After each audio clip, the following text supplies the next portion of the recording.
Hi, and welcome to Faith and Literacy. And this is the last chapter in the series that I called Preparing for the New School Year for Teachers and Homeschooling Educators. In Chapter 7, it's all about lifelong learning for educators. Regardless of whether you're a classroom teacher or a homeschooling educator, continuing professional development helps you guys to stay current with new teaching strategies and educational research. So, for both homeschooling educators and classroom teachers, here are 4 things that you can do in order to stay current.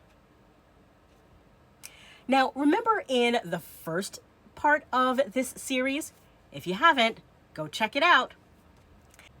I talked about setting goals and objectives, not necessarily for the students yet, but for yourselves, to reflect on last year's successes and challenges, and to set academic and personal goals for yourself.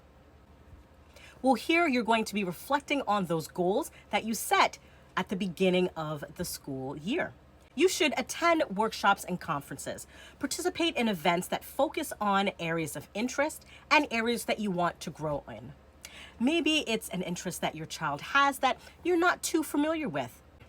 Seek out information and workshops that you can attend, either in person or virtually, that will allow you to grow in that area so you can share your knowledge and wisdom with your kids. You also, as a classroom teacher, always want to stay current. So attending workshops and conferences in your area of expertise, whether it is reading or math specialty, whether it's special education, elementary, middle, or high school, and beyond. You want to make sure that you're participating in these events so that you can focus on gaining more knowledge and skills. Number 2, join professional organizations. You want to engage in networks of educators, both classroom and homeschooling educators, to share ideas and resources. Check out what is available in your area locally as well as nationwide. Number 3, pursue advanced degrees and certificates. Yes, that's across the board for homeschooling educators as well as classroom teachers. Consider furthering your education to enhance your teaching skills. Maybe you want to take a course on writing to help your child or your students to be better writers. Or maybe you need to brush up on learning some of those literacy skills like phonics, phonological awareness, or phonemic awareness, and what the difference is between those 3 skills. Whatever it is, consider taking some courses to get a certification or an advanced degree to help you in whatever area in academia you want to pursue. And number 4, engage in self-reflection.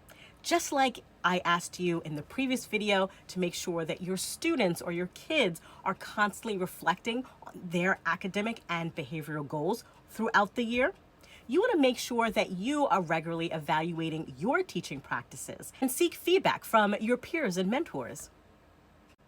Preparing for the new school year involves careful planning and organization and focus on creating a positive learning environment. By setting clear goals, organizing your learning space, gathering essential supplies, and engaging your students and children in icebreaker activities, teachers and homeschooling parents can lay the foundation for a successful and enriching academic year. Building a positive learning culture, maintaining strong communication, not just between teachers and parents, but between parents and your children, as well as other homeschooling educators. And committing to ongoing professional development are all crucial in sustained success. So, teachers and homeschooling educators, here is to a productive and inspiring new school year. You can get these tips by going to faithandliteracy.com and clicking on the free resource, Preparing for a New School Year, a guide for teachers and homeschooling parents.